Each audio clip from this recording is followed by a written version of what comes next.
What's up, everybody? Welcome back to another episode of The Lawyer You Know. And I am incredibly excited for our guest this week. We've been trying to get her on. She's incredibly busy. She's handling so many different cases in the media. She is the person that comments on basically every case that's high profile. You guys have questions for her and she answers them.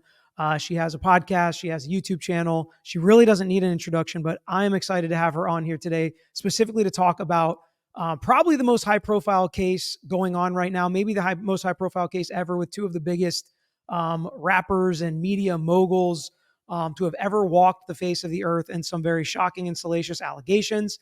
And what we're really going to focus on today is, while she and I are just two lawyers, we're going to talk about the two lawyers in this case going at each other. It's getting nasty, and I can't wait to hear her thoughts on it. So Emily D. Baker, don't forget the D. What's up?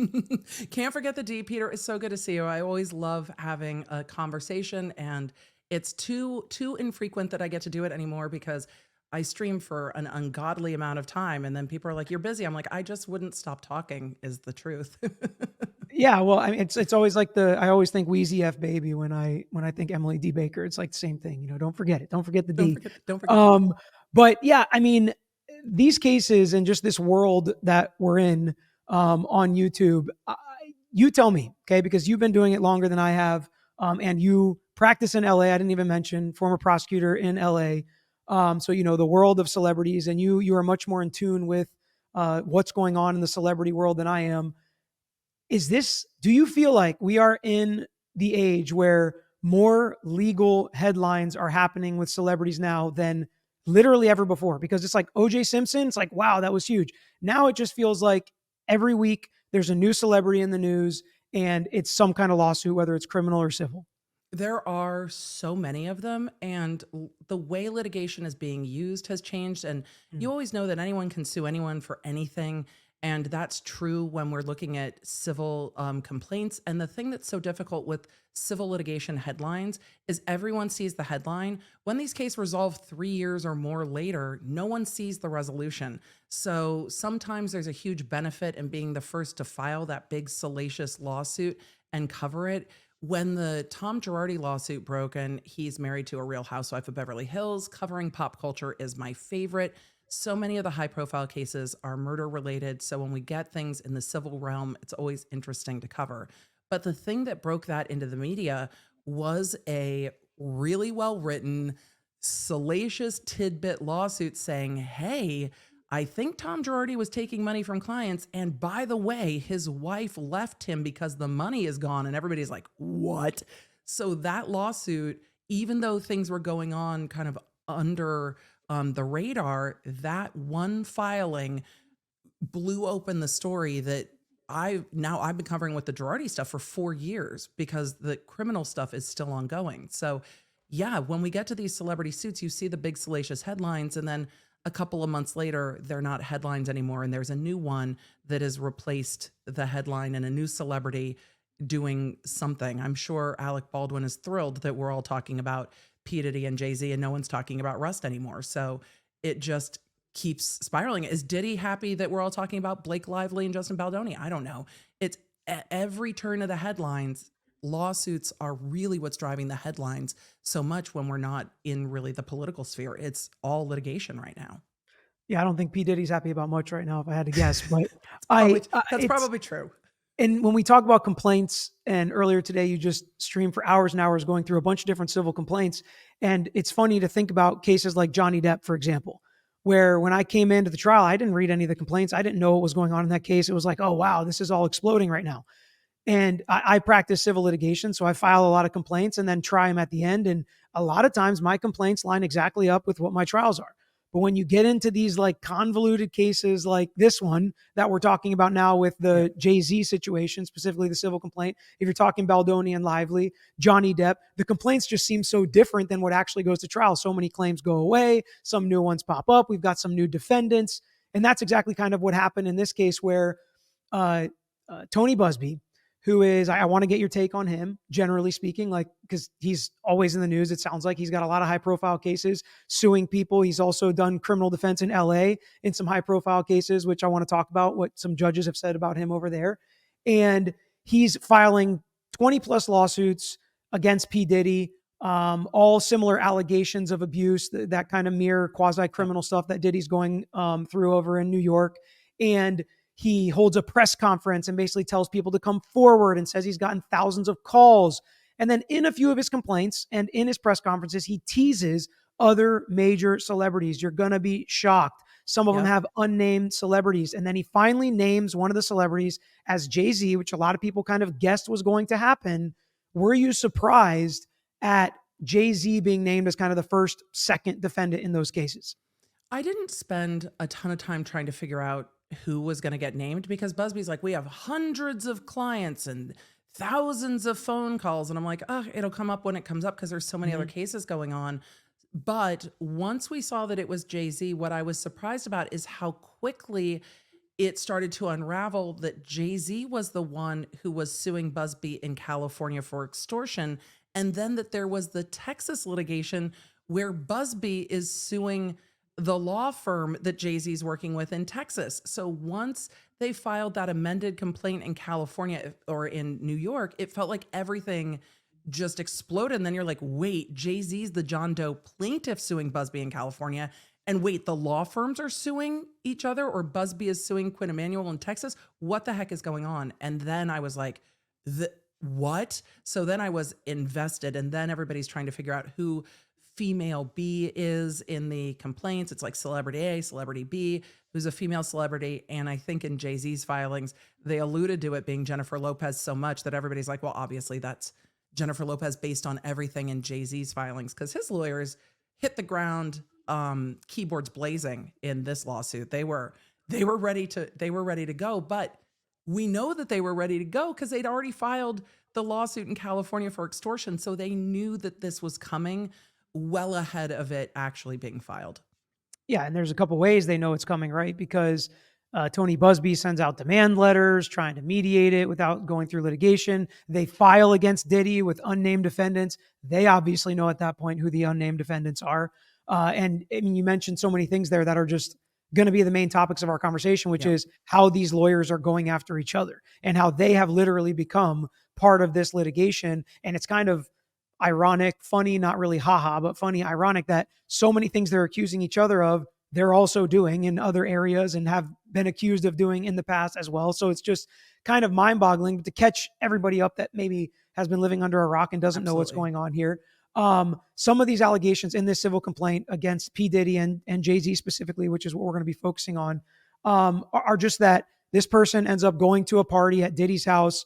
Abuse happens at the hands of Jay-Z and Diddy, basically. That's the general allegations. Now, there are a lot of specific facts in the complaint that Jay-Z's lawyer has gone through and said, we can disprove this. This is clearly a lie. Don't you think you'd remember this? This witness isn't going to back her up. This person wasn't even there. And we can get into some of those details as we talk and as you feel it's necessary. But the civil allegations come, and one of the very common things that civil defendants do is say, all they want is money. They sent me a demand letter. This is extortion. Some even file lawsuits claiming extortion. Some file claims threatening sanctions, saying that lawyers are doing things that are unethical. All of those are happening in this case. Yes. And we haven't even mentioned Jay-Z's lawyer, who Right. is Alex Spiro, Right. who we know from the Alec Baldwin case, among other things, which you covered that trial, and just a bombshell at the end with a huge win when the judge throws out the case. So what are your kind of overall thoughts about Buzbee and Spiro as two lawyers in the news all the time? What kind of pops into your head when you see, okay, this is the lawyer in this case? These lawyers have definitely made their firms very happy because their names are in the news, their firms are in the news, and I think there are probably plenty of people sitting there going, I want a lawyer that's going to fight for me like that. There are some who are like, I don't want my lawyer to be the news story. I want to resolve my issue quietly. I don't want anyone to know about what's going on. But not everybody takes that tack. And Buzbee and Alex Spiro are not shrinking violets. They have thrown all kinds of allegations at one another, and they aren't slowing down with it. And I think most people would look at that and be like, oh my God, I would be so bothered. The lawyers are like, ha, I'm under their skin. Look at what they're saying about me. Look at how mad they are. Look at how ruffled their feathers are. There are definitely attorneys that will thrive on that animosity between the attorneys. It also keeps everybody's side of the story in the news, doesn't it? The more the lawyers are fighting with each other, it keeps all of this in the news. Spiro saying Jay-Z is actually innocent, and this lawyer is just browbeating people into coming forward with allegations that don't even exist and putting it all in court filings with that litigation privilege. So no one's going to sue anyone for defamation because this is all coming from court filings, and the things they're saying in interviews are all echoed in the court filings. So it's like, no, I said that in court. I'm just echoing it in an interview. So there's definitely a lot of in court and out of court strategy going on. Did you already cover the federal judge in New York putting her foot down? Yeah, and we're absolutely going to get to that. I mean, yeah, Yes. these are two lawyers to me that love this, and their clients probably love it too. So many clients want a bulldog, but as we get to that order, sometimes it can come back to bite you and doesn't actually help you in the long run in a case if you're going to really go through the entire process and have to fight it. Sometimes it can hurt you in front of a jury as well, which Alex Spiro, I'd never seen him try a case before the Baldwin case, but a very different demeanor than I was expecting based on how he is in the media. And, if you were to watch did you watch his presentation of Jay-Z's innocence that he, called all of the media people to in this case? I haven't watched all of it. I watched bits of what you covered of it, but I haven't watched the entire thing. But it's a very different presentation than his jury persona. And that doesn't surprise me either, that the writing you're going to see in a case versus the lawyering you see in court is different. Like jury persona and paper filing persona is different. And I think we saw that a lot in Depp v. Heard too, because I watched the trial first and then went back and looked at some of the filings. And I was like, damn, these filings, everybody's at each other's throat. And then in court, the judge is like, hey, can we sit down and work on where we're editing things out of the deposition? And all the attorneys are like, yeah, sure, we're good. And then the filings are just vitriolic. And then they all worked together fine face-to-face in court. So we see a lot of that as well. And I'm not surprised, because if you're going to go through a trial together, you have to work together. If a case is going to resolve, you have to work together. I worked very briefly in civil, but I worked as a civil research attorney more with civil judges in California. And there were times I would get these filings, and depending on how my day was going, sometimes entertained, sometimes exhausted. I'm like, they're fighting again. Can you just get to the point without the entire thesaurus of why the other side sucks? Can we just cut to the chase? Life gets so busy and it's hard to find time, and you don't want to miss out on the important things. That's one of the reasons I love this sponsor, HelloFresh. HelloFresh's 15-minute meals are done in just 3 simple steps so you can eat better this year without all the hassle. Save valuable time with fewer trips to the grocery store thanks to HelloFresh Market. There's over 100 add-on items you can add to your weekly box, like quick breakfast, packable snacks, beverages, and more. Because we as a family don't want to miss out on those important things, whether it's kids' sporting events, programs at school, or just a family movie night. And it's hard to find time when you've got to meal prep, go to the grocery store, and of course, cook a meal that just takes time to prep every single night. Well, guess what? HelloFresh nights save us so much time and allow us to do those things that we love to do. And you can get up to 10 free meals and a free high protein item for life at HelloFresh.com/LYK10FM. 1 item per box with active subscription. Free meals applied as discount on first box. New subscribers only. It varies by plan. That's up to 10 free HelloFresh meals. Just go to HelloFresh.com/LYK10FM. Yeah, and I mean, everybody's got a different style in how they try a case. His felt to me like normal guy, like he's just normal guy in front of the jury. But what's interesting about these two lawyers too is their access to the media as well. And, again, mirroring and talking about the Baldoni Lively lawsuit and how certain people have, certain access at certain different companies and media companies and the ability to get stories out there. Well, these two lawyers have the same kind of deal, as you can see from the press conferences Buzbee has had and how everybody shows up. The right people show up and he puts the right message out with the phone number in the background. And Spiro makes fun of that, takes shots at that, calls it unethical, while he calls the media and does a 30-minute presentation as to Jay-Z's innocence with no rules of evidence, no objections, no lawyer telling any other side of the story. And it sounded great. It was a great presentation. I was like, exact same thing. Right. Yeah. And that's how this case has kind of gone. And they have not shied away, like you said, of accusing each other of certain things. And I want to go through some of the just quotes and things that they've said about each other. And you feel free to add on or give me your reaction to some of these. He says, This is Spiro. Attorneys should not be permitted to destroy a person's reputation by alleging facts without a sufficient investigation or by failing to withdraw those allegations once it's clear that they are false or exceedingly unlikely to be true. And this is in connection with his motion for sanctions that he wanted the judge to lessen the time for 21 days for Buzbee to respond Right. to just 1 day for him to respond, saying, this is all BS. You should have known it's BS. You didn't do an investigation. You just filed these claims without even looking into what your client said. And the response to that is that's not how the system works. If you think it should be dismissed, we can go through motions for summary judgment a year and a half from now, do all the discovery, but this is on information and belief. And I have a good faith basis that what my client said to me is true based on what my client has told me and the fact that the VMAs were in New York at this location at this time and date. And so on information and belief, filed the claim. And Spiro's going, how dare you, sir? Yeah. And like, because I'm telling you it didn't happen, you should withdraw your complaint. If I did that every time a defense attorney told me to drop a complaint because they're telling me it didn't happen the way my client said it happened, it's like, yeah, that's the point of the legal system. If we can't agree, Right. then that's where we get. Right.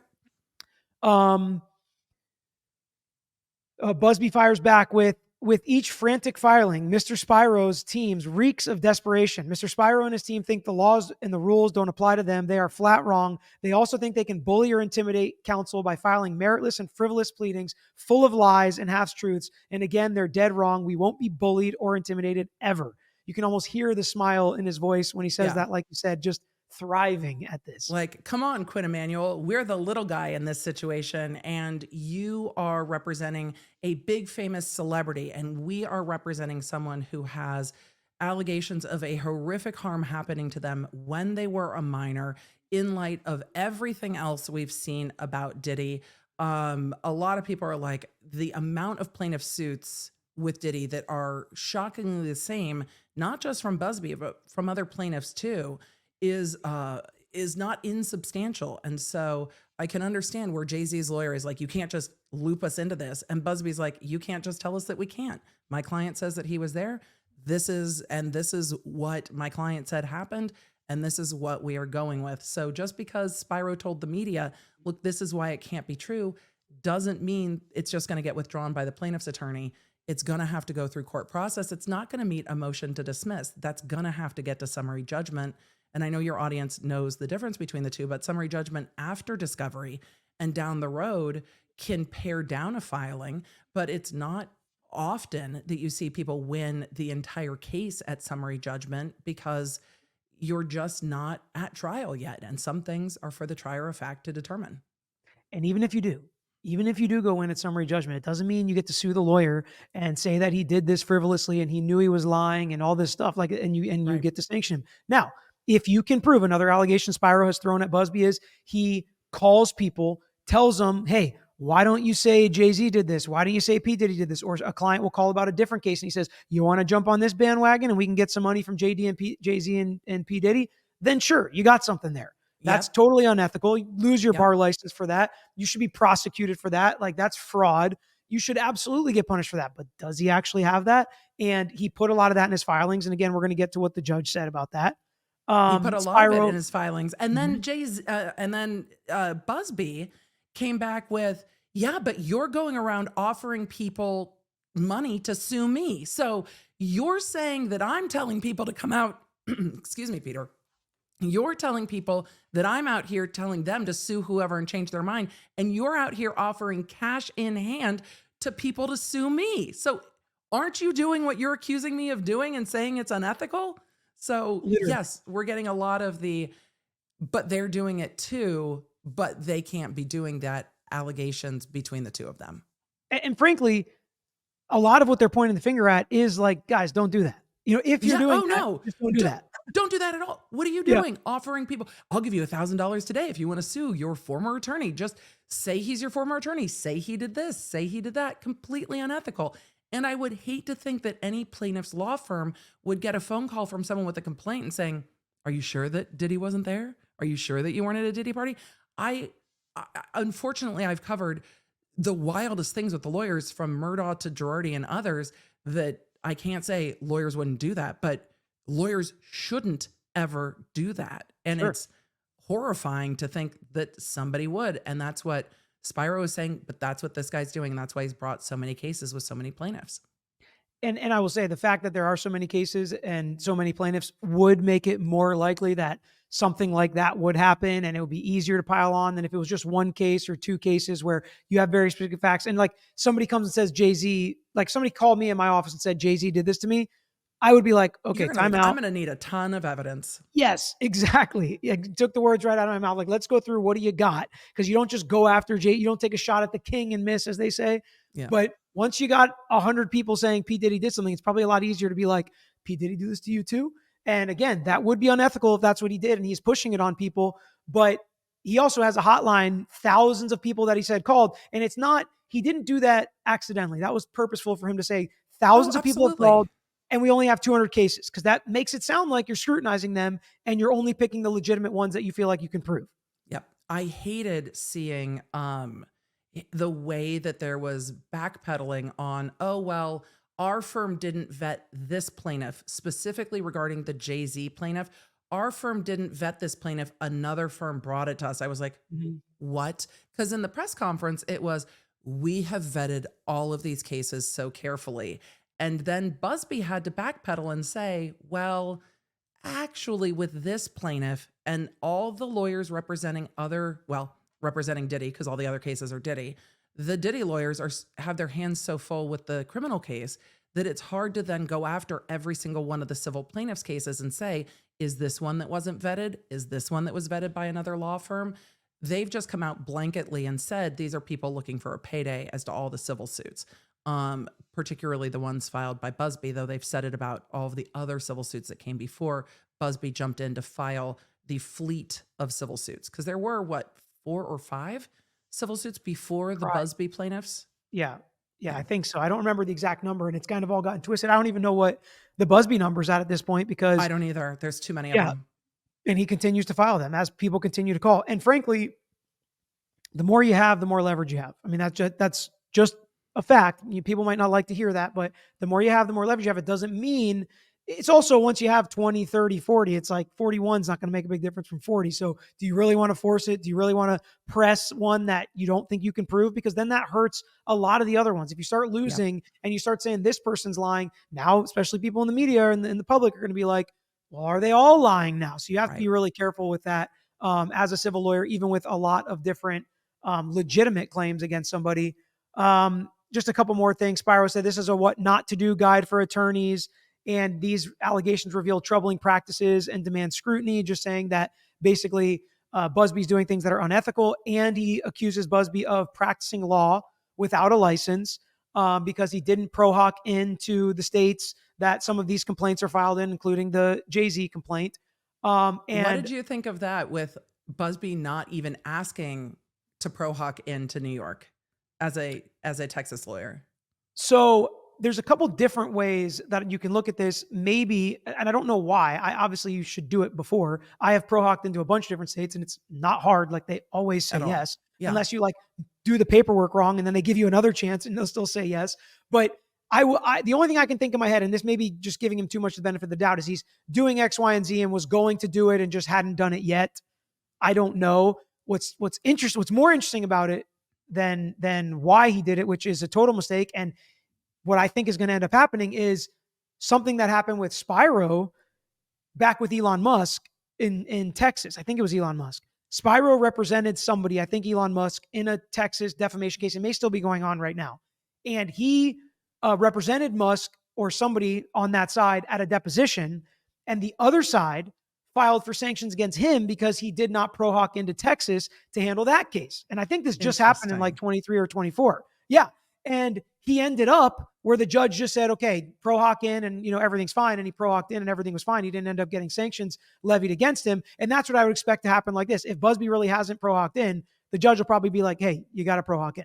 Yeah. And that's probably all that's going to happen from it. But again, these mirrored allegations that these two high profile, very successful lawyers have done just continues down the line. It's wild. Right. I didn't know Spiro had an issue with pro hocking in Texas, which is so interesting with these massive firms like Quinn Emanuel, they're going to have lawyers in every Oh yeah. single jurisdiction. So the firm has a lawyer in every single jurisdiction. But if Spiro's the one that's showing up at the depot, Spiro needs to be on the file and admitted in that court. So for him to be like, and Your Honor, he didn't even pro hoc, and it shows how unethical and disingenuous it is. It just shows you the lengths he will go to. Sir, come on now. Do you really think that? Not just that, but then when we get to the judge's response to Spiro Yes. filing motion after motion with demeaning comment about Tony Buzbee. And by the way, nobody should feel bad for the comments made by either one of these guys. They almost welcome it. But he's saying the court doesn't. I feel bad for the court and the research attorney. Yes. The federal judge is like, children, I will Yes. pull this litigation to the side of the road and make you all wait.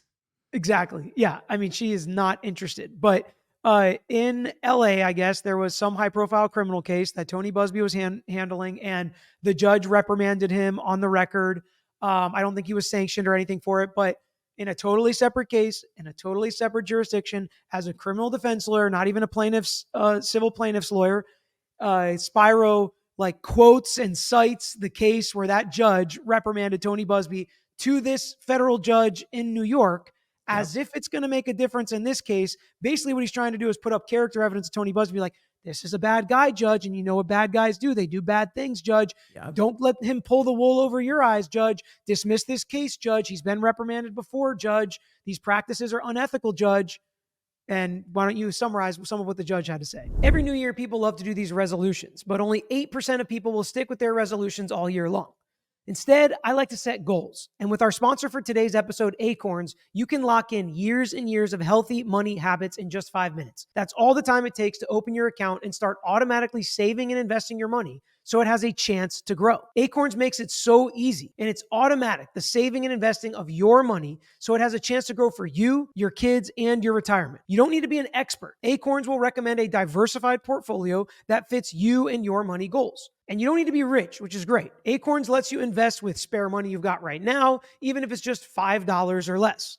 I know it was hard for me to know when to start investing, but the earlier you do, the more time your money has the opportunity to grow. It's also fun to watch it happen over time, and Acorns will make this process so easy to do and understand regardless of your current financial situation. This is a paid non-client endorsement, and compensation provides incentive to positively promote Acorns. It's a tier 1 compensation provided. Investing involves risk. Acorns Advisors LLC, an SEC registered investment advisor. View important disclosures at acorns.com/LYK. I mean, the judge A doesn't have a vehicle to just dismiss it because Alex Spiro says so, and a motion to dismiss on the 4 corners of the suit isn't going to be granted because the allegations are there, and that's what a motion to dismiss is for. And the judge, in a footnote, denied the motion to dismiss, which was shady and delightful, because the federal judge is like, oh, and let me take a moment to deny your motion to dismiss in a footnote while I'm telling you that these ad hoc and ad hominem attacks on co-counsel are going to stop, and this fervent filing of motions is also going to stop. And the judge made a point to say, you're calling out Tony Buzbee for not following the rules in all of these filings that don't follow the rules. So you have not followed the court's rules, and in the future, that will be enough to dismiss any request out of pocket if you do not follow the rules of permission to file the motion, Your Honor. Federal judges love their process. Peter, I know you've practiced in federal court. Federal judges love their process. State judges sometimes are like, okay, we're here. Let's just get it done. We've got time on the docket. We'll handle it. It's fine. If counsel's fine with, no notice, if we can handle this today, we'll do it. Federal judges are not nearly as informal. It is a very much more formal system, and they all have individual rules for their courtroom. And if you do not follow those rules, they are not going to be happy. And this judge is so unhappy with the fleet of filings from Alex Spiro and made it quite a point to call him out and tell him to knock it off. And literally reprimand him on the record that another lawyer could in the future use against him like he tried to use against Tony Buzbee. It's like it writes itself. It's crazy. Absolutely. Yeah. I mean, which Tony Buzbee might quote in the Texas case against Quinn Emanuel and say, look, and you weren't even following procedure in New York. And this judge said you have to stop with the ad hominem attacks, that it is also improper. The judge did not mince words on giving the smackdown to Spiro. Yeah. And I'm glad the judge did that, because it is a waste of judicial resources to waste time going at the lawyer. It doesn't do anything. It doesn't mean your client's innocent because you can prove this lawyer got reprimanded for some completely irrelevant and unconnected case from what we're talking about here. And the fact that he's got his phone number behind him while he does a press conference that you may think is gross doesn't mean that anything is happening in this case that's not true, right? And the way we look at a motion to dismiss is just look at the complaint. If the facts alleged are true, can you prove what the cause of action are and the elements of the cause of action? If the answer is yes, they're not going to dismiss the complaint. They're just not going to. It doesn't mean you lose, right? Nobody here is Right. saying because they didn't win the motion to dismiss that Right. Jay-Z did this and that they're for sure going to lose and Tony Buzbee's got a great. It's not at all what it means. Not at all. But we lawyers know that. Right. And to act like you're going to win that, to me, is just, it's a fool's errand. But unless you're doing a lot of this for the media attention and to stand on principle. And Jay-Z comes out with this long comment about, I'm not going to pay one red cent. This is a Right. shakedown and I don't pay on shakedowns. Nobody's ever accused me of something like this before, and I'll be damned if I pay it now, basically, is what he comes out with. And so much talk of extortion because the demand letter, and they color it in a way that does make it look like some sort of extortion. You write me this letter in the secret of night and you pass it to me and you Right. want this to happen quietly. I say no. You can file a lawsuit if you think I did this, and you'll lose because I'll get it dismissed. What are your feelings and thoughts as somebody who probably hasn't done a lot of demand letters in a plaintiff's personal injury setting, No, not at all. right? But as a lawyer for a long time and somebody that's seen a lot of these cases, This is how that goes. what This are is your all thoughts? Yeah. normal part of the process. Like, where does a demand letter cross the line? And again, extortion in California, a demand letter is not going to count as extortion under California law. It's just not. But perhaps saying to a lawyer, I'm going to go to the state bar if you don't do this or withdraw this suit, that in California might actually count as extortion by threatening to take action against somebody's professional standing. That under California law might count. But demand letters are a normal and regular part of every single process. And you've got Alex Spiro representing Jay-Z saying all celebrities who receive these shakedown letters for Buzbee should stand up to them and refuse to settle and refuse to go away. And I'm surprised he didn't put his phone number on that statement as well. And if you have a problem, call Quinn Emanuel. Yeah. There's one in your fanciest building in your largest metropolitan area in whatever state you live in.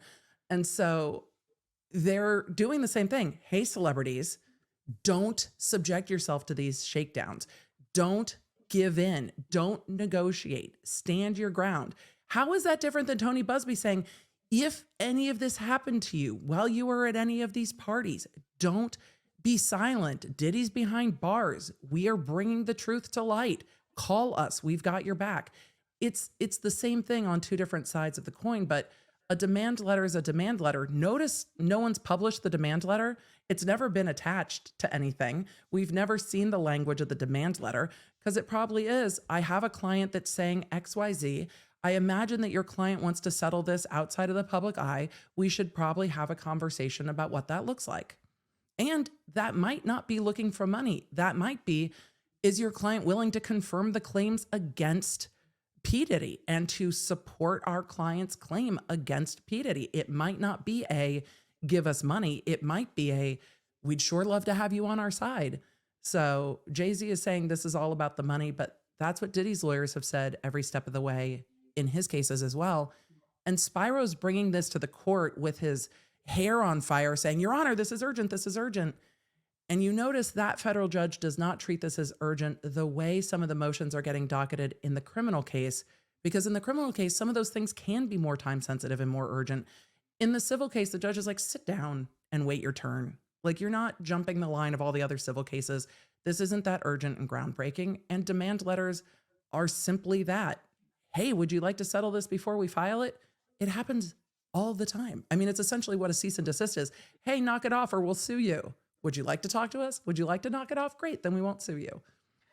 I mean, it literally keeps the court system less clogged if we can Yes. handle it without filing a lawsuit, because once you file a lawsuit, a bunch of stuff has to happen before. And even if you settle it right after you file it, you still have to file other stuff to where the system's getting more clogged and slowing down. Number one. Number two, I would argue when you follow a demand letter with a lawsuit, it's for sure not extortion. It's for sure not some illegal threat. It's not an empty threat. It's like, We told you could avoid litigation. You don't want to. Okay, here comes litigation. Right. Like, frankly, that's what we were like, we're not going to write demand letters on cases where we're not willing to file a lawsuit on. Like, you should know that going into it. And both lawyers, like you said, stand on justice, right? They both can sit there and say they stand on justice. I'm sure Tony Buzbee's making a lot of money on these cases where he gets big settlements and big verdicts, as he should. He works hard. He gets it. He proves it.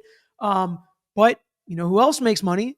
Alex Spiro, right? All these innocent clients that he's fighting for, I'm pretty sure he still makes them pay, as he should. He provides a very good service. They should pay for it. But to act like somebody doing their job because they get paid for it, it's all about the money, or all about wanting money. Like, it's so annoying when lawyers do that to each other, because it's like, unless you are a fully pro bono lawyer, don't be pointing the finger at me, because you're making as much money as you can make in this civil world, right? Prosecutors, public defenders, different. I understand you can, very, very different. And even judges sometimes, right? But in this world, the civil courts are about money. Like, that's all you can get. It's rich for Quinn Emanuel, one of the top litigation firms in the country, and I think they're actually multinational, whose lawyers are making multiple six figures on top of the rest of it, to be like, they're in it for the money. Sir, look, you represent celebrities. You work at a very well regarded law firm. We don't think you're not making money either. Yes, everyone's getting paid. And yes, as you said, Peter, the civil remedy in all of these cases is money. Tony Buzbee's clients can't come to him and be like, I want you to file a criminal case. He doesn't have the power or the authority to do that. And in a lot of these cases, the statute of limitations to do that. The reason they're being brought as civil cases in New York is because New York opened up their statute of limitations to allow exactly for cases like this to come forward. And so they opened the door and said, you can bring litigation in this window going back further than the statute of limitations. And Tony Buzbee said, okay, our clients would like to do that now and would like to bring this forward now. And I don't think it's a coincidence that a lot of this came forward after the criminal case came down. And I wonder if that's because people felt more comfortable with the criminal case ongoing, that they would be believed. Hey, now that the feds have taken action, it is a easier time societally to come forward and talk about this without having it be reputationally damaging or career ending, which are allegations we saw from civil plaintiffs against Diddy before the criminal case came down, that these are career ending allegations if you bring them against Diddy. And again, back to, if you shoot at the king, you better not miss. People have watched and they believe that Diddy has been involved with some pretty serious criminal allegations in the past and has not paid the consequences for those and has been able to get out of those. So there's a perception that he was untouchable due to wealth and power and status. So I'm not surprised that plaintiffs are more comfortable coming forward now than they were before he went to jail. Neither one of us are ever going to fault somebody like Alex Spiro for making a lot of money. Oh, no. He's earned it. Get your bag, Alex. Right. I mean, he shows up. He shows up and has to take Carrie Morrissey's shit for the entirety of the Russ case, being like, these New York City lawyers, and Alex Spiro's showing up to Zoom court with a giant book on his desk that says New York. That's not accidental. That is directly petty in a kind of hilarious way in that case, where it's like, these New York lawyers, and he's like, New York. It's just, this is what they live for. And yes, when you are working in litigation like Spiro and Buzbee are working in, it is a ton of work. When you're looking at all these filings, people are like, do these lawyers sleep? I mean, their paralegals don't. So yeah, they're incredibly busy. And how many clients is Spiro's name bringing into the firm after the Baldwin case? Yeah, tons. Yeah. I mean, tons. And it was really an own goal by the prosecutor, but whatever. He was in the right place, right time, and he was there to pick it up, and he walked it in, right? I mean, that's all it takes sometimes. I just, from my perspective, I think more power to him. Great job. Go do your thing. And he's fighting for his life, right? I mean, this guy's got litigation coming against him, accusations coming against him in multiple jurisdictions. Same thing with Tony Buzbee. So it's like, you do this work and you're going to get burned a few times, right? When you're playing in the fire like that, and they're willing to do it. They do well. They handle it well. It's very stressful, very difficult. by the way, just because he won with Baldwin, if he screws up the next case, it could all be over. It's a what have It you could. done for me lately type of league that we're playing in here as litigators. And so he's in it and he's fighting for it, and, more power to him. But I really think that in the federal court system, and these lawyers that also practice all over the country, federal court, state court, it's very different from jurisdiction to jurisdiction. If you're in Georgia, it's going to be very different than LA. If you're in New York, it's very different than Texas. And so where you're handling these cases can be very different. And I think that probably in certain jurisdictions, lawyers can get away with certain things. But Well, Spiro found out. Yeah. We saw it, right, Peter? We saw Spiro not really getting a slap on the hand by Judge Summer in New Mexico, because the filings in New Mexico, both before and after the Baldwin case were dismissed, were spicy. We definitely had both sides. Carrie Morrissey, who's by trade a criminal defense attorney, as a special prosecutor in the Rust case, and Spiro just taking shots at each other and filing after filing after filing. And occasionally Judge Summer would be like, okay, on a Zoom hearing, and be like, okay, let's redirect, but never really told them strongly to knock it off. Federal judges do not play the same way. And the Southern District of New York sees some of the highest profile cases in the country and is just like, you're all going to stop right now. So yeah, Spiro absolutely found out what worked for you in New Mexico. This judge is not playing with at all. At all. And when you come from a firm like his, a lot of the partners there and a lot of the big wigs there, they are running in the circles with the judges, picking the judges, supporting the right judges. With the judges. Absolutely. Probably had some of the judges that worked for them at this job or previous jobs. But guess what? Federal judges, appointed for life, no fear, no worry about that stuff. They're not worried about somebody coming up and pushing them out. They're going to do what they think is right. They're the king or queen of that courtroom. And I remember my first federal trial, not being able to move from the podium and not being able to pick my hands up from the podium. And because the judge, they literally had to stop me at some point because I was standing behind, but I was, talking to him, and I was like, okay. So it was just in an argument to the judge. It wasn't even like no jury, nothing. And she still told me, put your hands on the podium, Mr. Tragos. And so I put my hands on the podium, but it's a different world, and you just got to do it. And they don't want the show. They don't care who you are. They don't care if you're Tony Buzbee. They don't care if you're a nobody, Peter Tragos, and you show up there and they're like, I don't care. I don't want to see your song and dance. You give the legal argument, you explain why, and you sit down. And if it's a winning argument, you'll win. If it's a losing argument, you'll lose. And I'll tell you who wins and I'll tell you who loses. And that's it. And they have their own rules, like you said. And sometimes it's hard to even figure out what those rules are because they're not readily available. But you got to find a way to find the rules. And Alex Spiro found out that this judge is going to play by the rules. And another thing that happens in these cases with lawyers that you can feel your way around is if you call for strict construction to the rules, she's going to hold you to it. A good judge will hold you to it. Yep. And Florida just rewrote a bunch of rules and added a bunch of sanctions. And some lawyers were for the sanctions. Some lawyers were against them. I was personally for them because a lot of it has to do with delay tactics and hiding the ball and wasting time and all these cases taking forever. But some of the other lawyers that were defense lawyers were like, be careful, Mr. Tragos, because, once there's sanctions, they can come back on you. I'm like, that's fine.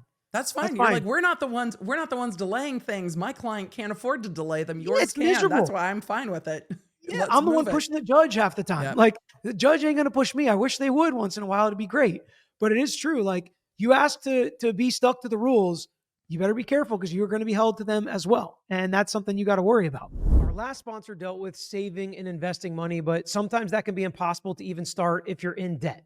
And I know with the new year, people want fresh starts, and rising debt or continuing debt can make that so incredibly difficult. But that's where this sponsor comes in, and that's PDS Debt. Contact them for a personalized debt solution.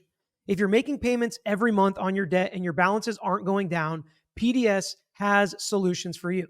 Everyone with $10,000 or more in eligible debt qualifies, and there is no minimum credit score required. In fact, bad and fair credit are accepted. Save more while paying off your debt in a fraction of the time with PDS Debt. I know debt can feel crippling and it can make it seem impossible for you to hit your financial goals this year. But give PDS Debt a chance to help. Make this the year you take control of your debt. Get a free debt analysis right now at pdsdebt.com/LYK. It only takes 30 seconds. That's PDSDEBT.com/LYK. pdsdebt.com/LYK. We saw that in Rust with Carrie Morrissey when she was popping off about Spiro's overpage Yep. filings. And then when she submitted her filing that was over pages without permission from the court quoted directly her filings, slamming Spiro for the exact same thing. And the court's like, let me go ahead and remind you what you asked me to do for co-counsel. And you saw the judge quoting it line by line of, this is what you asked for, and what's good for the goose is good for the gander in this. And that's going to be true in federal court. And I think you make an excellent point that can get missed is when you're looking at the differences between state and federal courts. Most state courts, judges are not appointed for life. They are, depending on the jurisdiction, either appointed or elected. And in some jurisdictions, even if you get appointed, you still are up for regular reelection cycle on the reelection cycle. And the lawyers in your community are instrumental in that, because who do people ask when you vote for a judge? You ask literally the lawyer you know. Hey, do you know any of these people running for judge? So the way you interact with the community is a little bit different than in federal, which is more the judge sitting there going, come at me, bro. There's literally nothing you can do. And I don't want the whole Chicago song and dance. And I'm not even going to entertain you. I have lunch. Can you just not? And when I cover different jurisdictions, people are like, ooh, this judge seems more unfriendly. This judge is like, I don't like all of that. Especially like in Karen Reed, Judge Canoni's like, I don't like all of that language. Simmer it down and tell me what the legal arguments are. And you see that with appellate courts too. No, I don't want you to get into that. Answer this question specifically. And federal courts more like that, which everyone would know if they would just let us have some cameras or at least an audio feed out of federal court. It's so annoying, Peter. Well, and that goes to it. Like, that should tell you everything you need to know for people wanting to know the differences. They won't consider it. They don't care. Even if the general public wants it in their country that they represent, and the people that appoint them as federal judges are voted on literally by the entire country. They don't care. They don't care at all. They don't care, and they don't have to, and we can't force them to. It's the same thing like in another federal trial. I tried it with my dad, and we were both sent out of the courtroom, and the prosecutor, the judge, and an FBI agent sat in there and talked about the case and talked about what was going to happen next. And we're like, what? And they're like, national security. And we're like, what? That's what happens. That's what happened. And my dad, is burning the place down. He was so mad, but the judge is like, of course he was. Stand outside. Yeah. And your dad being a former federal prosecutor and head is like, do not sell this bullshit to me right now. Yeah. Because how are you saying this is not an ex parte communication that's highly improper? Don't try to pull the game with me. I've played the game. Yeah. Oh yeah. I mean, it was, I'm sure. And they won't even tell us why, like what aspect of it, or what are they talking about that we can't be. I mean, it's a tangent, but it's just how infuriating. It's how different it is. And it's infuriating. Yeah. And so something that's common in state and federal court are these sanction motions that you mentioned potentially could be extortion if you call up a lawyer and you say, do this or else I'm going to report you to the bar. But the legal way to do that from one lawyer to another is to file sanctions motions. Sanctions. Yep. Yeah. And the way you do it is you put them on notice as to what they did was wrong, and you give them 21 days. It might be different in different jurisdictions on how long they have. And that grace period is basically for them to undo whatever they did that was wrong. And then no sanctions come, right? But afterwards, then you can file for sanctions. But in so many cases, judges will say, I'll handle that at the end. Right. And so you go through the whole case and you handle sanctions at the end. I think that's what happened in the Maya case, because there was like 1,000 sanction motions going back and forth. And in this case, there are going to be sanction motions back and forth, but the judge was like, no, I'm not going to hurry it. No, I'm not going to cut down the period they have to respond. No, I don't think Tony Buzbee is going to dismiss or withdraw this complaint because of your sanctions motion. Have you ever been involved in any sanctions filings going back and forth when you practiced? Only as a research attorney, because that's not, as a criminal prosecutor, that's not really how it works. Though I did have a judge chastise me for making a jury laugh once and said that I was to be reminded that he was the only one allowed to be funny in his courtroom, and that if I didn't stop it, I was going to need to go get my checkbook. I don't even know what they would say now. Do the old judges still say, go get your checkbook? Or are they like, bring the PayPal? I don't even know what they would say with the go get your checkbook, which is their intimation that you may be sanctioned by them in a way that you would have to report to the state bar if you do something that they don't like. But no, as a prosecutor, there are much bigger issues if there are issues. And those are things like Brady violations, which has never been something I've had to deal with personally. And discovery violations and things like that. Those are the realms that you get into in the court where you're just like, today is not going to be a great day. But I have had a defense attorney sanctioned on a trial that I was on by the court, and I basically sat there and was quiet because the judge was already mad, and I just sat down and was like, I was here when that happened. There's a transcript. But it's rarer in criminal because there are other things. Like in the Rust case, the sanction for the prosecutorial behavior was the case getting dismissed. Different than an attorney saying, I'm going to sanction you this, I'm going to sanction you that.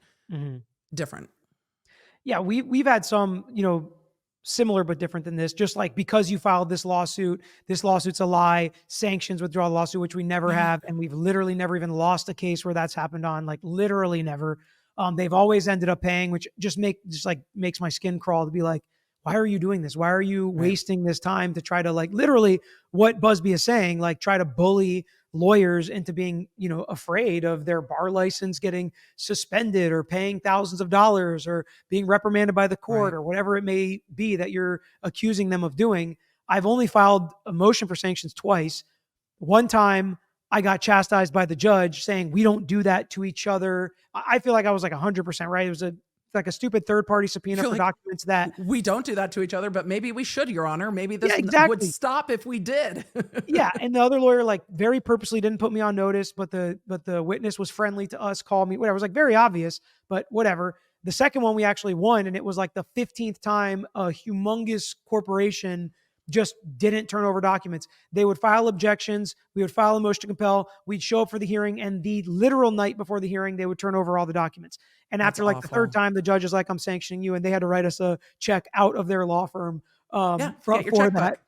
Get your checkbook. Exactly. But that's it. I mean, that's really the types of, and it wasn't, our motion for sanction was, Judge, we feel like they're delaying the case. It may be the client's fault. It may be the lawyer's fault. I don't know, but they shouldn't object to documents they know they have. They end up providing them on the last day. They don't provide them when we file the motion to compel. They only provide them when you give us a court hearing 3 months from now that our client has to sit here and wait for. It was a very polite and respectful, but pointed argument to the evidence we have that they're delaying the case. It wasn't this slimy lawyer is on what not to do. Yeah. He's committing 1-800 fraud. lawyer. Right. Yeah. It's like, that's just not necessary in my opinion. And I think the reason these lawyers do it is kind of the point you made off the top is some clients want that quote unquote bulldog, and they want this lawyer to really throw their body in front of the case and try to do anything they can to delay and distract and make something happen that's going to get people to forget about the allegations that are coming down on their client.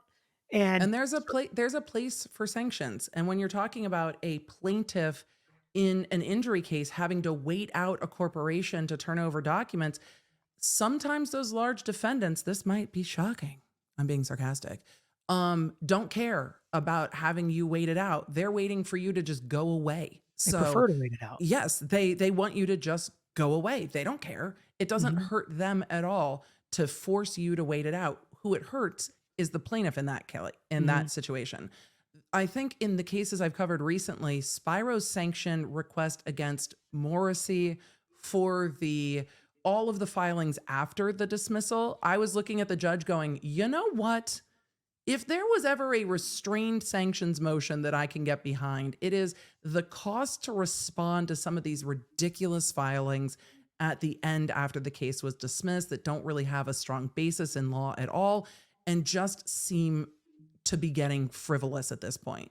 That restrained request for sanctions of the amount that it costs to respond to those, I'm all for. It's the same with anti-SLAPP motions. If you lose an anti-SLAPP motion in California, you have to pay the other side's cost. Great. Bring a lawsuit that you can defend. Though I know others would say, but if you know these things have happened and haven't gotten to discovery yet, then is it really fair to throw your case entirely out when you haven't gotten to discovery and you have to pay the other side's lawyers? But it's to narrow down those cases that are truly harassing and frivolous. So there are definitely times for it, but then there's times it's used just as a weapon of, we've asked for sanctions. And it's just so obvious. Like, your sanction motion should be like, Judge, I don't know what else to do. Like, it's the last resort. I'm filing for sanctions. Hopefully they stop doing this because we didn't win first, second. We didn't even file for sanctions the first, second, Right. third, fourth, fifth time we had to get it before our motion to compel hearing. It was like the sixth time because we want to document the file, document the record. So when we had it, we told the judge, like, this is the sixth time, judge. Like, what are we supposed to do? As Exactly. opposed to in my motion to dismiss before anything's happened in the case, Sanction. here's sanctions. Yeah, it's like, come on. Sanctions. Yeah, And they it's filed crazy. a sanctions motion today as I was pulling up the docket. They finally, Spiro's team just filed literally this afternoon their motion for sanctions against Tony Buzbee. And they're filing it because they said they were going to file it. And the judge is like, I'm not shortening the time. Bring it. So they kind of had to, I think, with the way the judge worded their order saying, you know, if you're going to say you're doing all these things, then do it, but I'm not shortening time. But they've tried to make the Jay-Z filing very urgent with the fleet of rapid filings, and they definitely crammed those all in before the holidays, and it kept the case in the headlines.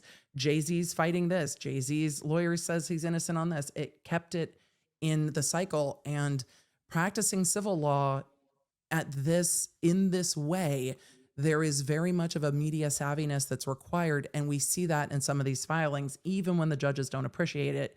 We see filings that are written to be easily interpreted and read and very much spelled out for a non-legal audience. The judge doesn't need all of this, but you know, whoever's going to be talking about the case now has all of it, and reporters without legal background can understand at least what the story arc is of the filing. So we get a lot more information through those for sure. Yeah, and it's no accident, and a lot of this is planned, and how they want it to roll is planned and set up. I'd be interested to see what that sanctions motion is, but I'm trying to remember. I feel like the judge mentioned something like, if you are going to file a sanctions motion, I don't think you're going to win for these reasons, for something to that effect. Yes. Yep. But like you said, he's got to do it if he says he's going to do it, right?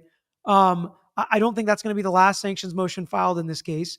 I think that there's going to be a lot more back and forth on this. But one of the other things that, again, was interesting, as you mentioned, Jay-Z was a John Doe. They complained about this plaintiff being Jane Doe, and they lose that argument as well. But it's also obvious from Spiro's press conference that he did, that, or whatever you want to call that presentation he did, that they know who Jane Doe is, which I think is kind of an interesting aspect to the case too, where it's like they say we need to know who she is because it's fair for us to prepare our defense, but it also seems very clear that they do know who Jane Doe is. Did you get that vibe as well? I don't know if they know Jane Doe's like full legal name. I don't know how much they're going off of Jane Doe giving an interview, which, Peter, I was shocked by. There are a few things when we're going through these cases that I'm like, well, that's horrifically unexpected. But for Jane Doe to give a media interview, still anonymous, to talk about the case and say, yeah, there were some inconsistencies here and there, was absolutely wild to me. And so I don't know if they were basing it off of just what was in that televised interview, or if Buzbee has given them that information, which also wouldn't be improper if the plaintiff said, I don't want my full legal name in the filings yet, but if we're doing discovery, I don't mind if they know who it is, if it's like under protective order. So I'm not sure if they know, or if from the interview they suspect, or if they're just going off the interview and they still don't fully know, or if their PIs have sussed that out yet. Because again, Jay-Z's saying it didn't happen. He wasn't there. None of this went down. It's very hard to say, oh, I know who the person is saying this thing from all these years ago. When I wasn't there, it wasn't happening, and I never saw who this person was. It becomes harder to find. So I'm not sure if they've figured it out yet or not. I'm so excited about our next sponsor, StopBox. I'm excited to get my StopBox Pro, which is in the mail coming to me right now, to replace my old safe, which had a keypad that broke, and now I have to use a key and it takes forever. But StopBox, all their products are made in the USA in their own facility. So not only does that ensure high quality craftsmanship of every product they send out, it creates meaningful jobs and opportunities for American workers. And we all know that, we've followed cases where safes would have been really important in saving people's lives, potentially making the right decision, doing the legal thing, doing the moral thing. And I think it's really important to have companies like this that produce high quality safes. And the StopBox Pro has no keys, no batteries, and instantly is accessible when you need it. This means you're always ready, even in the dark and under stress. Crafted with glass reinforced polycarbonate, it's as tough as it is secure. And for a limited time, our listeners are getting a crazy deal. Not only do you get 10% off the entire order when you use code LYK at StopBoxUSA.com, but they're also giving you a BOGO, buy one, get one free for their StopBox Pro. So 10% off and a free StopBox Pro when you use the code LYK at StopBoxUSA.com. Discover a better way to balance security and readiness with StopBox. I feel like my vibe is from them that they have, but I kind of might have.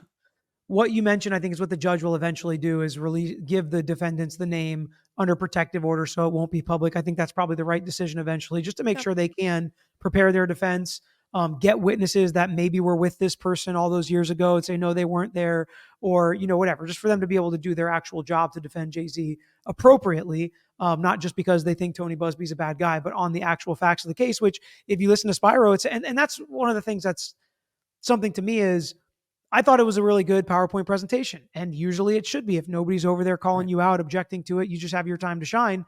It should be. And it sounds like they have a lot. Peter, remind me, did Spiro talk to the plaintiff's father who was supposed to have given her a ride? Because I think in his presentation, he mentioned confirming with the father. So if he did confirm with the father, he absolutely knows who the plaintiff is.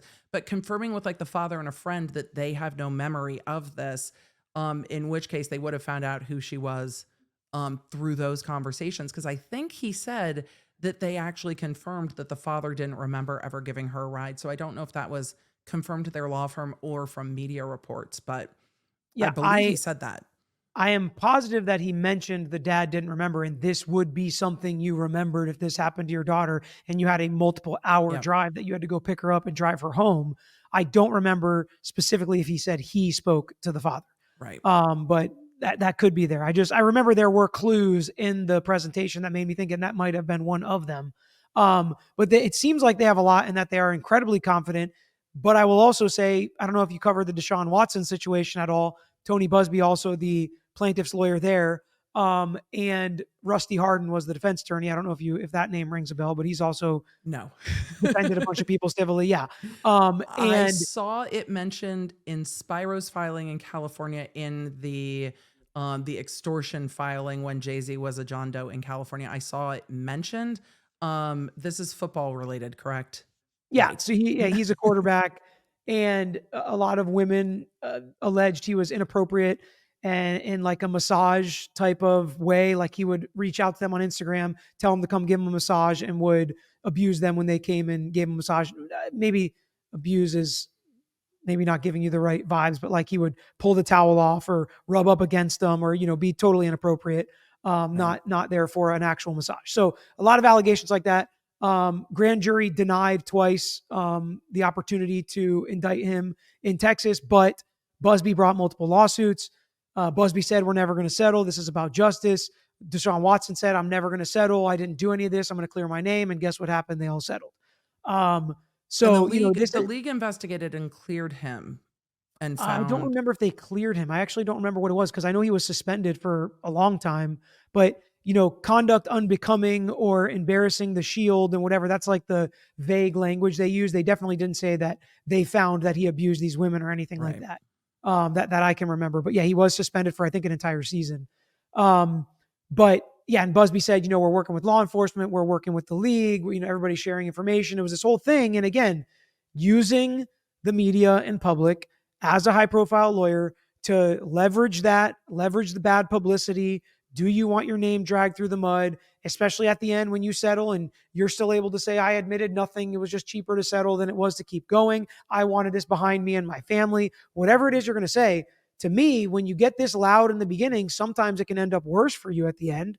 But if you'll remember, as I'm sure you heard it in your comments, it was eerily quiet from Jay-Z when people were saying that he was going to be one of the unnamed defendants, and people were using that as some sort of admission of guilt because Jay-Z wasn't coming out and condemning P. Diddy or speaking his piece before it happened. So it's like, you're damned if you do, you're damned if you don't. Right. Speak up in the media.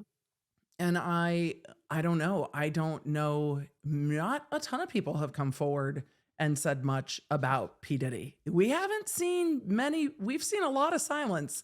Other than all the plaintiffs, we've seen an awful lot of Hollywood silence about P. Diddy. I think people are waiting to see where the other shoe's going to fall on that, knowing how much video the feds have. So I think everybody's kind of waiting to see. But yeah, it's been a lot of silence, not just from Jay-Z, but I know people hate it when lawyers say you shouldn't say anything because Mhm. what you say will be used against you. That's not just your Miranda rights. It's true in the court of public opinion as well, because there's almost no right thing to say. If Jay-Z hadn't been accused in a filing yet and came forward, they would say, see, he's coming forward because he knows he did something. And if he doesn't say anything, they say, see, he didn't say anything because he knows he did something. So it's the high profile celebrity conundrum is one I don't envy for people because it's not easy. And coming forward and clearing your name is incredibly difficult once Mhm. allegations have been made, because there will always be a percentage of people who saw that headline, formed an opinion, and just moved on with their life because they're not that deeply invested. But that opinion's still there. And then whether they see him down the road or they say Beyonce down the road and are like, oh, didn't somebody say Jay-Z did that thing? It kind of always sticks, and it's really hard to remedy. And that's, I think, when you're looking at what Spiro is saying, when you get all the hyperbole out of it, it is, what are celebrities to do if an attorney like Buzbee comes to you and says, we're going to make these allegations in court if you don't pay? What do you do in that situation? So it's, I understand where Spiro's coming from in that. The rest of the 1-800 lawyer and stuff kind of dampens the point that he was trying to make. Yeah. So first off, I love Spiro's idea to do that presentation. I think it was great for exactly the reason you said. What's Jay-Z supposed to do? He's not going to talk. He's not going to make that argument. You get a lawyer that can. That lawyer gets all the media people there, gets all the eyes, gets all the views, and gets to give your entire defense, make you sound incredibly innocent. If nothing else, pokes a ton of holes in the plaintiff's story, does what a lawyer should do, be your mouthpiece, so you're Right. not the one talking. There are also, if I had to just guess, totally my opinion, there are a lot of really, really great criminal and civil defense lawyers right now working quietly in the background, working on either plea deals or proving or giving information to the United States Attorney's Office that their client was not the person in the video or didn't know what was happening or Yep. whatever it may be. A lot of that stuff is probably happening right now in the background that none of us know about. That's frankly better for whatever those celebrity clients are because they're not out in the news because somebody like Tony Buzbee has Yep. not put your name out there. And the 1-800 stuff that you mentioned, like the people that hate that stuff because they exist, okay, and they Right. ascribe that to every plaintiff's lawyer, right? Whether you have a 1-800 number or not, whether you have a billboard or not, whether you do, commercials on the radio or not, they ascribe that to every plaintiff's lawyer. I know because I hear it and I get the stares and have very funny conversations in jury selection where I'm like, who here hates billboard lawyers? Tell me why. And we just go around the room and everybody's got an opinion. And basically it's like 90% of the people. But people feel that way whether or not Yeah. Alex Spiro points it out. So Right. let people notice that on their own. Let them hear that and think that on their own. For you to point it out and to go down that, path gives the opportunity for the judge to be like, chill, brother, chill. Yeah. When the judge didn't mention his presentation that he did prior to her order. Right. He did that presentation. She could have said, you're out in the news doing stuff too. She didn't. I don't know if she knows about it. But from my perspective, you asked, what are you supposed to do?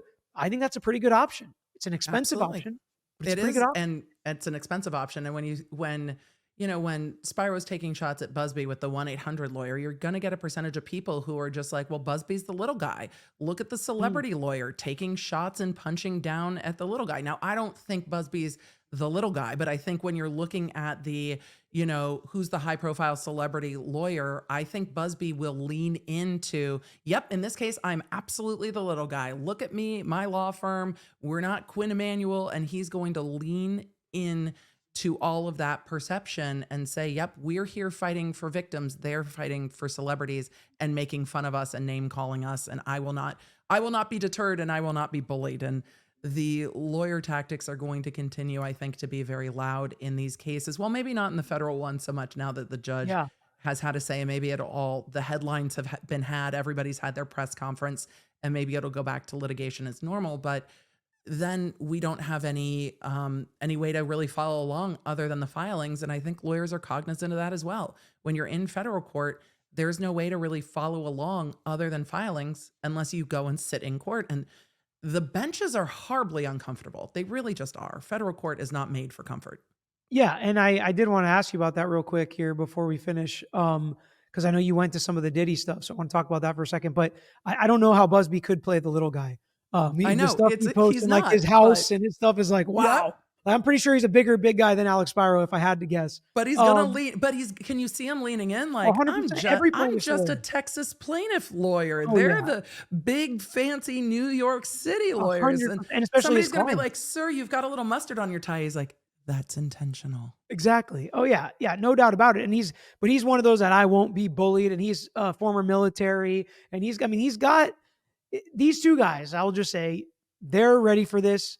This is going to be a battle. This is not like I think that maybe it won't be so loud and spicy in the court filings, but I expect it to still be in the court of public opinion. I expect them both to still use the media and use their connections to get their theory of the case out. I don't think Jay-Z wants, if Buzbee comes out and says something, for that to be the only side of the story that the media Right. hears. So I think we'll be hearing from Alex Spiro, and I think we're going to be able to follow this case because of what the lawyers are telling us. We really haven't gotten to get into P. Diddy very much, or his lawyer, who has also said some kind of All the things.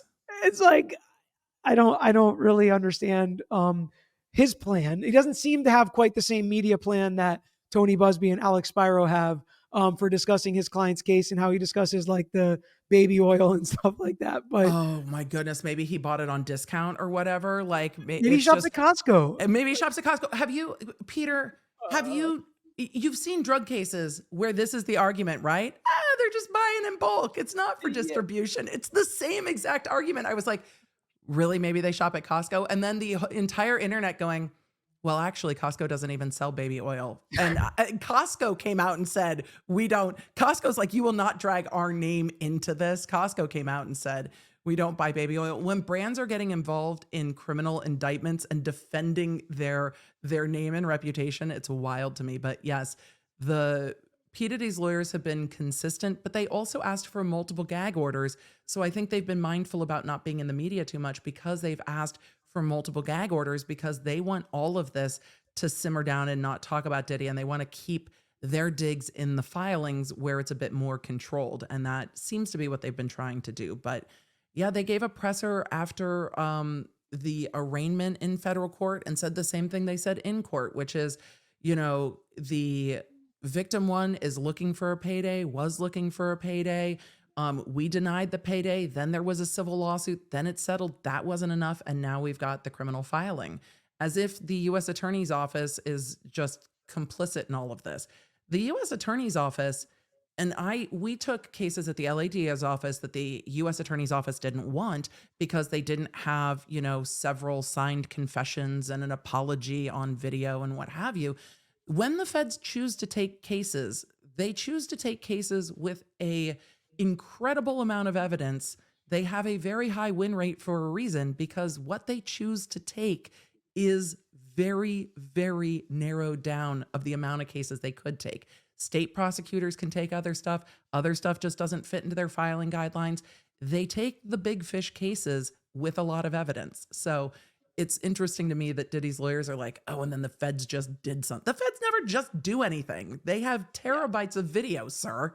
And can I tell you how much a civil case matters to the federal government? Like literally zero. They couldn't care less if you went and won, lost, Not or at all. settled your civil case. They don't care at all. Yep. And a ton of federal cases, maybe a ton is strong, but go in and they go get the information and they're doing an investigation. They raid a house, they go grab everything, and they end up never filing charges. Yep. I mean, that happens all the time too, where they just decide not to because, like you said, either it's not strong enough, not guaranteed enough, they don't have enough there. Happens all the time. But in this case, they did the raid, and then they filed charges. Yeah, and then you they get have the a federal lot of- agents knocking on the state prosecutor's door going, hey, so we've got this thing that the feds don't want. Are you guys interested? This is in your jurisdiction. And that happens all the times. It was actually really nice because they would show up with like binders to file and be like, here are the binders that the feds didn't want. And then we would all make fun of the feds for having no intestinal fortitude to go to trial on something that's not a slam dunk, even though you know the person did it. So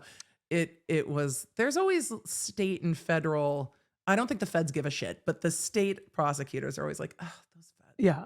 Oh yeah. Yeah. Those I feds. thought one of the biggest differences to me in state and federal court too, especially on the defense side, is law enforcement witnesses. Like a ton of FBI agents that were the case agents or testifying witnesses in the federal cases were also lawyers. Like they went to law school, military background, maybe, you know, state law enforcement, and then they go to the FBI, and it's like professional witnesses. They're actually really cool guys. Like a couple of them were like, Yeah. hey, you want to go to the shooting range with us after, you know, this trial ended or whatever. And it's, you know, these kinds of cases where they understand, I feel like, our job as well. Like as a criminal defense attorney, it's a very different vibe.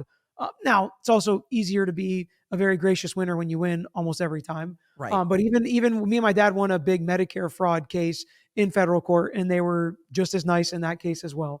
But it is a very different kind of vibe there. And when they go forward, and the people they have looking at this stuff are not just going to be somebody that, you know, took an online course or whatever. Right. Not that, you know, every state cop is created differently as well. I know you're talking about Trooper Paul. It's fine.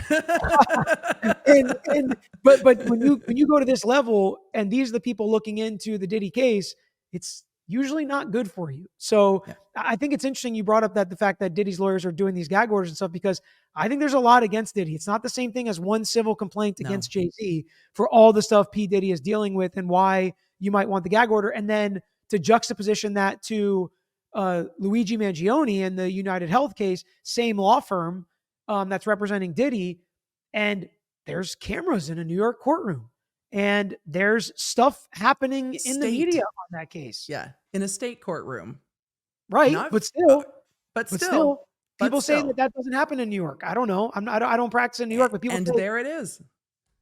And there it is. It's really interesting because the other thing with the feds that we haven't really touched on, and I'm sure your dad's talked about this, is the amount of time that goes into the investigation pre-filing.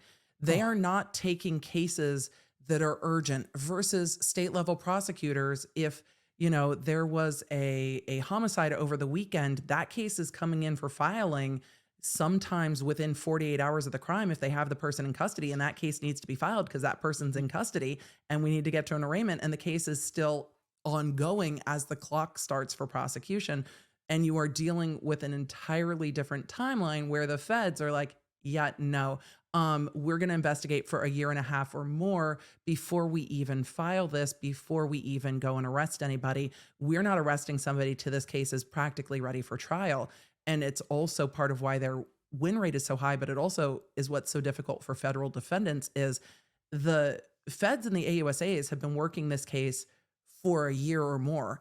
And then the defense attorney gets what, terabytes of data. And it's like, so you want trial in 6 months? Fine. We've had 1.5 years. and there's no discovery, and they don't Right. have to really give you the witness list ahead of time, and Right. you don't know who they're calling. And it's crazy to feel like how that's, you know, a fair trial half the time if you look at it. And I also remember my very first federal trial that I ever had, federal criminal trial, the assistant U.S. attorney on the other side, that was the only case they were working. That was their case. And I was like, what? I know. There were times I was tempted to go to the feds because I really liked prosecuting fraud case and computer crimes. And there were times I was so tempted. I was like, can you imagine just to get, I worked in the U.S. Attorney's Office as a law student in their tax crimes division, and I just loved it. A, you get to be nosy as hell when you're looking at people's finances. B, it's all color-coded charts. And C, most of it's paper. You don't have witnesses that come in and change their story. It's printouts from banks. And the bank custodian of records is like, this is how the records work. And you're like, see, this is all the money you made, and this is not the right taxes. But it was fascinating. But yeah, they don't have the caseload state level prosecutors have either, which also is difficult for defense attorneys because how do you counteract the weight and power and money of the US government who's just got an attorney that's like, oh, this is my only thing. I think about this all day, every day. Yeah. Wouldn't that be nice? When do you ever get to do one case?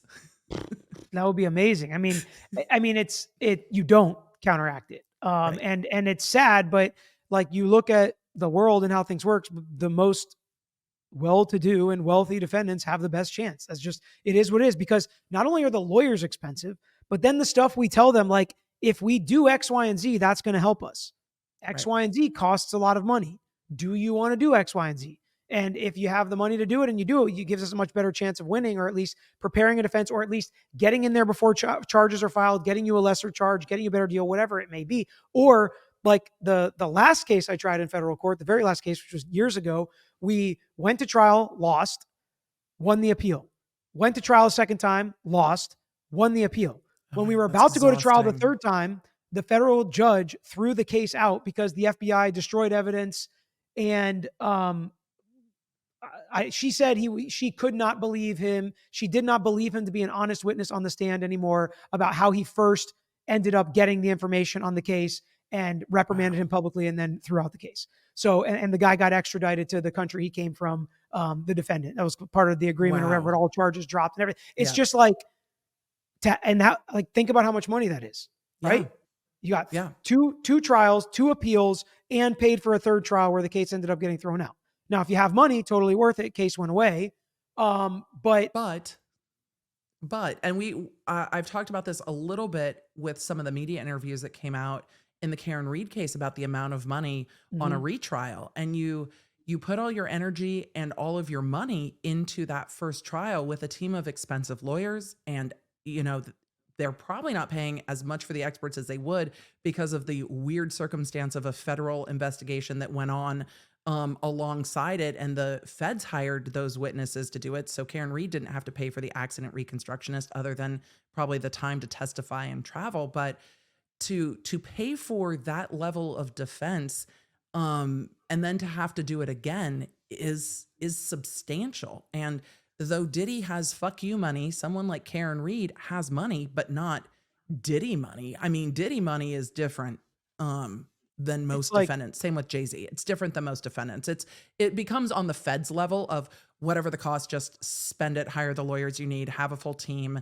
It's all money well spent. And for Diddy, that urgency becomes higher, sitting in MDC, being like, the last place I want to be right now is MDC. And we've seen quite a lot of his complaints about that. Though I have to wonder if he is becoming friendly with Sam Bankman-Fried, since we know that there were some crossovers between their two legal teams, and we know that they were housed in the same unit.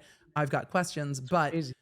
right, because they're all in the same little bubble. It's like when you've got a Real Housewife going to federal prison boot camp for a telemarketing scheme, and is it the same federal prison boot camp with Elizabeth Holmes? It's like, are you in there scheming up new businesses? What are you doing? I have questions. Could be So dangerous. Could be it dangerous. could be, but I'm sure he's incredibly frustrated, but he is sparing no expense on as many lawyers as you can see. And I think we'll see even more behind the scenes on a defense team like Diddy's to go over the substantial amount of video evidence when they get all the evidence. Do you think that trial date's going to happen in May, Peter? Absolutely not. There's no Right. way. There's Right. just There's no way. no I don't think way. either side's going to want to go in May. And, that brings up a point I meant to mention before. Most civil cases, the federal judges will put them on a 2-year track. 18 months to 24 months usually is when that civil case is supposed to go to trial, which is lightning speed for a civil case. So, Yes. Jay-Z acting like he wants to push it. The judge is going to be like, it's already about as fast as a civil case can go, especially when you're saying you need more information. You need Jane Doe's name. We Right. got to do discovery. I assume you want to take some depositions. It's like that type of stuff. It only happens as fast as it can happen. And in a case where you have that much evidence now, again, different than a case like Koberger, where they can Right. say, we don't have this, we don't have this, they better turn this over, they better turn this over. It's a little bit different when you're in federal court. You kind of get what they give you. And if you can figure out something's missing, then you can argue about whether or not you get it. But there's still just so much in that case that they're going to have to go through. I am more interested in, do you think it goes to trial? Like, do you think there's any world in which P. Diddy can take a plea of any sort? Gosh, I don't know if he would. Um though I don't know if him being in custody might change that. I mean, I was really surprised with the Young Thug case when we got to all those pleas after how much weirdness was in that case. I was just, every time I checked in with this case, I'm like, has there been a mistrial yet? Like, so much weird shit has happened that jury was A, exhausted, and B, like, WTF is even going on in this case. I was shocked that there were pleas in that case. So I'm never gonna say never, but I think it's unlikely. I think Diddy will get fatigued being in custody for sure. But he's got the money for the legal team. His lawyers are gonna be like, "No, you need to take this to trial because we're going to we of course, because we're going to fight it, and this is the only way to really have your side out there." But then again, depending on what's on those videos, do you really want that to go to trial? Because that federal courthouse has an overflow courtroom, and there will be media in the overflow courtroom watching what's happening in trial and reporting on it day in and day out. It will be an absolute mess, but it will still be reported in the media. And if you're Diddy's team, are you anxious to have all that come out in front of the public? I don't know. So I'll be interested to see on this one. I really don't know what the feds would even want to offer him. Right. And that's the Especially real question, because right. I don't know what they would either. Is there some world where he gets out and can still live his elderly life out on his own, or some kind of house arrest or whatever with the money that he has, And depending on how bad the evidence is? Would they offer that? I just I don't know. I don't know the answer. and But I imagine the victims in the case and even the witnesses at grand jury are like, do not let this man out now. Like, we're now out there. Our faces are yeah, now out there. Like, we're not on board with just a plea deal. And especially when it comes to victim one, who brought the civil lawsuit and settled, they've been carrying her name over the coals the entire time. Is that going to get worse if this goes to trial? Probably not. I think for particularly victim one, you've already seen it all come out. So it's not like there's much more that's going to come out, where oftentimes in cases where victims don't necessarily want to go to trial, in criminal cases, it saves them quite a lot of heartache and exposure and can really limit how invasive it feels. But the invasion's already happened in the Diddy case. So I don't even think you're going to have a situation where the victims are like, yeah, we're happy with the settlement. I don't think you're going to see that in this case either. yeah, yeah. I mean, they could always make restitution part of his sentence, and he can't get out till he pays it She all or already whatever that settled a is. civil lawsuit though. Her, but I'm saying some of the other ones potentially, if there are more to come. I mean, I just think If we if see it's it, yeah. if it's that bad, right? If it's that bad, and all those videos being reported on and coming out of trial, and people being able to go in there and see them and tell them what they saw, and it just gets worse and worse and worse for P Diddy, for his entire family. I don't know. I mean, I think it's going to be up to the feds. It's going to be up to, do they want to get creative? And so far, the answer has been no. When it comes to him trying to get out, and putting all these parameters in place. What hearings did you actually go in person? Because you went in person to some of the Diddy stuff, The right? first one, I happened Okay. to be in New York for a YouTube event, and he got arrested while I was in New York. I'm like, I mean, I guess I could go to federal court Might tomorrow. as well. I didn't and I came in just in basically street clothes into the overflow courtroom like the media because A, I was there as media, and B, I wanted to be able to see his face, and the overflow courtroom had multiple camera angles so you could see the front of counsel table instead of sitting and seeing the back of everybody's head, which was great because the overflow courtroom was full of all of the staff of the courthouse, all of the research attorneys, all of the Mm. law clerks, everybody who knows all of the tea were up in the overflow courtroom while the reporters were fighting to see the back of Diddy's head. So ran into a couple of law nerds that watch my content and other content around YouTube, which was lovely, and got to watch the whole arraignment. And it was really the judge letting the defense make their record. And they went on and on and on in the same thing we've seen in all the bail motions, just making Mhm. an oral record of it. But he was very quiet. He was not cuffed coming into the courtroom, but was still in what he was arrested in. And they gave a whole press conference afterwards and said, we're going to make another bail motion tomorrow. And then they made two more bail motions after that. So they're pretty, I mean, it's pretty routine hearings really when it comes to bail, and they follow along. They just remake the arguments in writing, um, verbally. And that's what they did. So yes, Yeah. I happened to be in New York. So I was like, well, I guess we'll go to federal court, Are which you planning to go back for any more? we'll see. Okay.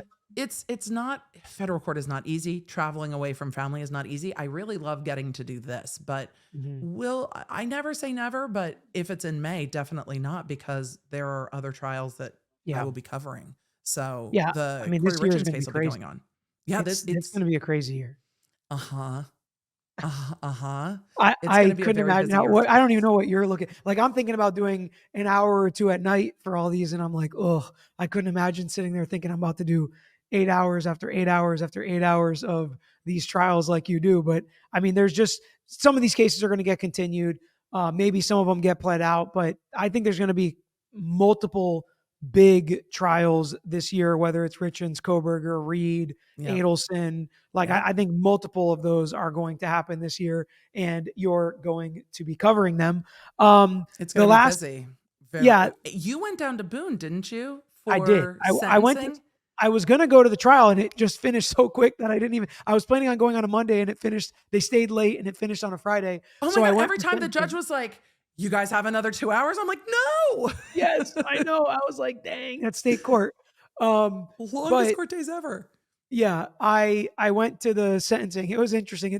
It's weird for me to go sit in a courtroom and not do anything, and like sit in the back. And It I is weird. definitely did not want to like become part of whatever was happening and people being like, and the media's covering this case like this guy back Yes, there. And I was yes. like, just like duck my head in the back. I like was sitting in the back corner trying to be away from everybody. I don't know. I'm not as comfortable in this, YouTube world position of really covering cases. To me, it's just like we're sitting on here and talking about it. And it just is interesting to talk about what lawyers do, what, we do every day. Absolutely. And I mean, to me, it's kind of a strange thing that it's even like you said, you saw people that watch your content at the P Diddy thing. Like to me, it's weird. It's like we're going someplace where the likelihood of somebody watching or partaking in what we talk about is to the nth degree because this Right. is it, right? And it's definitely weird. It's definitely weird, but Well, I and thought you it was kind know of the fun too. judge in Sarah Boone. Yep. So I mean, that's a whole different thing too. Hmm. It's still weird for me to see judges I worked with on TV and different things because they presided over high profile cases. I Hmm. don't know. I think it's easier for me to go into like a federal court in a jurisdiction that's not mine in a leather Hmm. jacket and a pair of sneakers and being like, I am not the lawyer here. But there's definitely times being in court for proceedings that aren't yours where you're just like, well, I want to hear what's going on at sidebar. I hate this. I Yeah. like being in the know, and I'm used to being able to go to my colleague's office at the end of the day and be like, "Oh my god, what happened in XYZ high profile trial today?" Hmm. So it's different being on this side of it. I love it, but it is different, and I like covering them from here. I don't necessarily need to be in court for everything. I like Yeah. breaking it down sportcaster fashion. Also, those are long days in court. It is uncomfortable seats, and you can't comment on it in real time, especially in federal court. So Hmm. I like Yeah. doing And it it's from hard to here. tell when stuff happened, right? If you want to like pull out, oh, when they were talking about this, it's like, what time did we start? And what Exactly. time is it now? I got to write down like a timestamp or something. So it's just it's a very different way. Especially we've been spoiled with, the live streaming and the cameras and the access and the microphones in the courtroom that really make it transparent for people to learn and see what actually happened. So it's not such a scary process for Yep. people. We need to do another podcast just talking about that. But to wrap what we're talking about today, which is these two trials or these two lawyers in the Jay Z case, if you had a comparator, what case do you think rivals what we've seen so far as the lawyers infighting? I know you've already mentioned Morrissey and Spiro in the Baldwin case. What other ones can you think of for people to reference in trials you've covered that is this kind of catty with each other already, right from the jump? I mean, I don't think I've seen anything that started out this hot. Normally, there's a slower burn and then it boils over at some point. Even when I went back and filing in Depp v. Heard, it Hmm. seemed like there was a slower ramp up. And then as discovery got more difficult, as depositions got rescheduled, then it seemed that the stronger language came in. This one has been from the jump. I don't think I've ever seen lawyers quite this spicy, quite this early. However, I think the Lively Baldoni case is going to rival this Uh-huh. with how spicy the lawyers are going to get. I don't know if they'll point that at the other lawyers. The lawyers are pointing it at the other parties, but that one is also going to ramp up quickly with a lot of strong and salacious language in the filings. And we're seeing more and more of it. It's something that courts are going to have to talk about is at what point when filings don't need this much information, at what point does it become a problem to allow this much salacious detail that is not maybe directly related to the complaint? Because you can have a complaint in California that says on this date, this thing happened, this person did it, this is how we know, these are the causes of action. It doesn't need to be 90 pages of screenshots of text messages. So at Yeah. what point do the courts start having that introspective conversation of, do we need to have filing limits on complaints? Do we need to look at what our rules look like so that complaints aren't just written for the media and are really written for the purpose of the complaint and not serving that dual purpose so much? But I think the Lively one's going to be pretty heated from what we're seeing and from the language the lawyers are using. And that case has lots of lawyers that aren't afraid of the media either, and use the media to their advantage. Brian Friedman is regularly talking about cases in the media, everything from the Menendez brothers in California to the reality reckoning. So you get lawyers who are no stranger to the media, and they very much know how to play the game. And if that's the game you're either choosing to play or you're thrust into, that's the lawyer you want. You don't want the lawyer that can't pick up the phone and get a press conference together if you are in that world. And that's what you need, which is why the law firms also work with PR, also have good relationships with reporters. Is why I just want to cover court filings. I don't want to talk to anybody. It's definitely a different world. And I think you made the point, is this case is different because it's specifically the lawyers going at each other. And it's different than Spiro and Morrissey, because that were some very legitimate things that happened in the trial when they started kind of getting a little bit more personal, and Morrissey freaking was put up on the stand.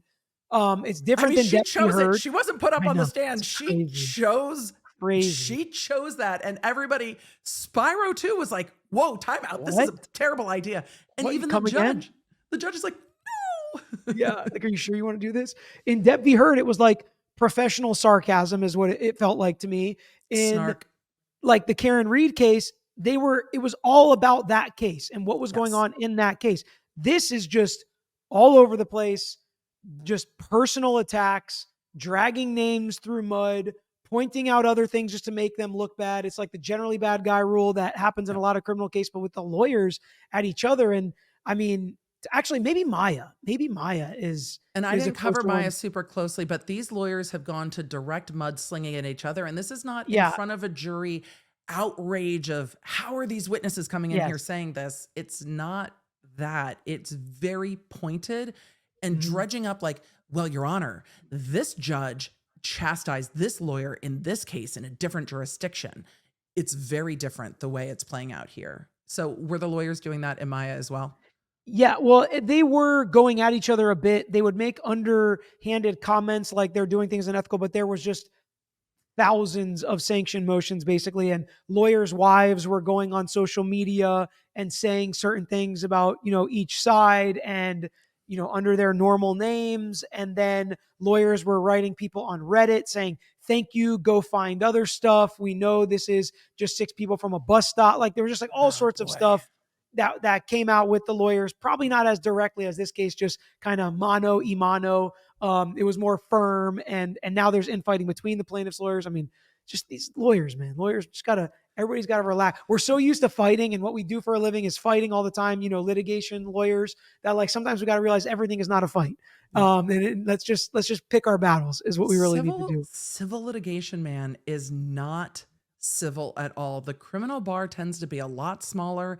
And especially when you're dealing with the criminal defense bar from the prosecutor's office, you're looking at a prosecutor's office going, okay, well, depending on how large this office is, I've got to get along with these attorneys on some level, because we are going to have dozens of cases, if not hundreds of cases together over a career, and we have to find a way to get along.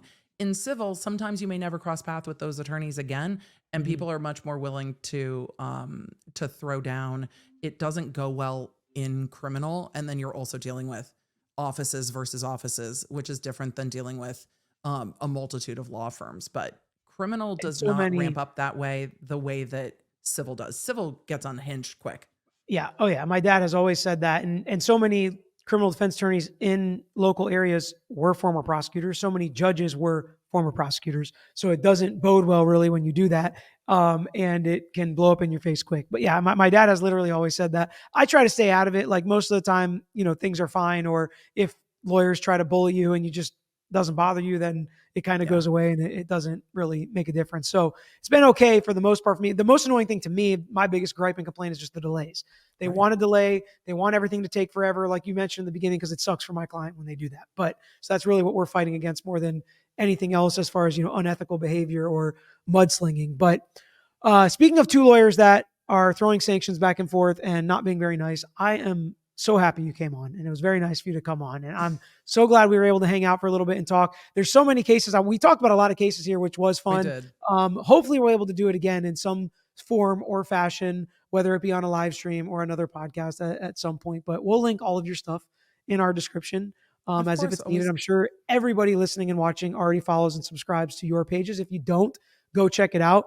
She is perfect for the breakdowns, for reading these complaints in full, like literally read every single word of these complaints for 7 hours today, for streaming the entirety of the court stream, no matter how long it takes. I don't know how you eat or go to the bathroom personally, but I Trial can work, really, Peter. Trial work. that's Today I no, was I'm very like the hungry. worst with that. Like I'm asking the clients if they have to go to the bathroom because I'm like, do you have to go to the bathroom? Your judge client needs a comfort break, and I run to the bathroom because I'm always drinking coffee and water, energy drinks, and it's just Oh yeah, I don't have no. that. I don't have In that in me. California, our court days, especially trial days, you would normally handle calendar before trial, roll immediately into trial, but then the lunch break was long. So you got Yeah, used to that long lunch break and then right back into court. But I know that your audience loves that you break stuff down. You keep your streams to about an hour. So I know there's going to be a part of your audience that is like, nah, she talks way too much. But you get the supersized conversations for when it's sure. Peter plus Emily, because I do talk quite a lot. And I know that you break down trials. You give really the concise, like in an hour, this is what happened. And I love that because you're still practicing, which I am not still in court doing all the things because I'm in other people's courts all the time. So it's fun to do. But yeah, that's a trial habit of we make the most of the lunch break. So Yeah, it's fun. I love covering live court. It's the document breakdowns are interesting and we learn a lot, but covering live court is really fun. It's dynamic. And covering different courts all across the country, you see so many it's cool. different Yeah, I courts. never thought I would like it as much as I thought. I'd be like, it's different. So do I really want to cover? But it is cool. You're right. It is. It's cool to see the different ways things are handled. It is. It's wild to me. Like in Massachusetts for Karen Reed, I really hate that objection is just literally objection. Yeah, When it the makes judge is no like, no sense. speaking objections, I was like, okay, you don't argue, you state the grounds. No grounds for objection. I'm like, what is Makes no happening? sense. This is, I don't know how they do it. I don't know. I It would don't know drive how me they do it. nuts. It Me would too. drive me nuts. Yeah, And how do you make a record of yeah. what was You sustained or don't. allowed or I hate it so much, Unless but you just get every objection under the sun. That's the only thing I can think of. Like for appeals, you're just yeah, assumed to have the proper objection, or like it's later all. you can go back and say, I objected for this reason in the appeal. I guess. I don't It's know. But it's just it's so hard for me to get used to. But then there are things that I've loved in other courts. In South Carolina, signing all of their affidavits with further affiant saith not is a delight. I enjoyed the quirks of local court in the Murdaugh case, but I do love in Massachusetts that they start every session with hear ye, now calling to order. I'm like, this is incredibly formal and kind of old school. I love it. So Mhm. it is Yeah, it is cool. interesting. And it's great that you do. I think it's like it's all about people learning and being able to like take part in this process that they're interested in that could literally affect their lives. And being able to hit every single thing that happens. And also like with reading the documents, sometimes it's hard to think. Like when you're reading that many pages, like hard to think. But when you're watching and can kind of reflect while you're watching and pause it and give your immediate reactions and then recaps at lunch breaks and stuff is cool. And I just think the more people can learn and see it, what a lawyer's Yeah. thinking. And, we would probably not get on very many juries. So it's cool to hear what the chat thinks, where they're a Yep. lot more likely to be on juries and to get the full spectrum of what it looks like as we watch these trials and these cases together. So I appreciate what you do. I think it's awesome. And I really appreciate you coming on. Always good to But see you. Appreciate what you do. And we'll have to, there's many more cases and much, absolutely. much more of the lawyers getting snarky. So we'll have to chat about it as it goes because it's not going to slow down. They I don't didn't even think take a break for the holidays. I took a break for the holidays and it's crazy. I feel like I came back to so many filings after the holidays. I'm like, ugh, it's so much to catch up on. You came back to 7 hours of complaints to read That's today. exactly what happened. It's I'm wild. covering the Supreme Court on Friday because I want to hear what they're saying about Yeah, TikTok. So I'm interested in that. I'm gonna have to me check too. that out. I'm not Yeah. gonna do a video on it, so maybe I can watch yours. So I'm not always able to watch yours because if I'm pulling clips, I'm Yep. like trying to You're pull from the busy. trial and keep the timestamps and stuff. So it's like whenever something like that happens, like the Real Housewives cases, my wife watches all those shows. Those are the ones I can just watch and hear what you say if I'm not, covering them or something. And it's a lot more fun to listen to in the background. And I'm like, oh, I got to turn it down sometimes. If I'm in my office, I'm like, oh, sorry guys. I'm listening to Emily's podcast. I curse a lot. Peter, if your wife watched Real Housewives of Orange County, please ask her about what happened with the wife of a billboard lawyer that came out during Real Housewives of Orange County, because it is a story to not be told here, but a tremendous amount of personal information came up about one of California's most known billboard attorneys, and she kept name dropping him and then sharing all kinds of personal and intimate information on the show. And then it turns out they're in the middle of getting divorced. It was wild, but imagine going into court and having everybody be like, well, we know an awful lot about you, don't we? Yeah. So ask your wife about what happened with Sweet James, because that is a story. I will. And I think they'll continue. And so that's it. That's all we got. Till next time, we're out of here. Thanks for watching another episode of The Lawyer You Know. If you enjoyed the episode, please hit the thumbs up and share with your friends who may be interested here on YouTube. And don't forget to subscribe. You can also follow us on Instagram, Twitter, Facebook, and TikTok. And don't forget to check out the Lawyer You Know podcast with new seasons dropping every quarter. If you have a case you want to talk to us about, if it's a personal injury case, wrongful death, catastrophic injury, car accident, or slip and fall case, please email us at lawyeryouknow@gmail.com. And of course, all these links I just mentioned are included in the description below on this episode and every episode. So until next time, this is Peter Tragos, the Lawyer You Know.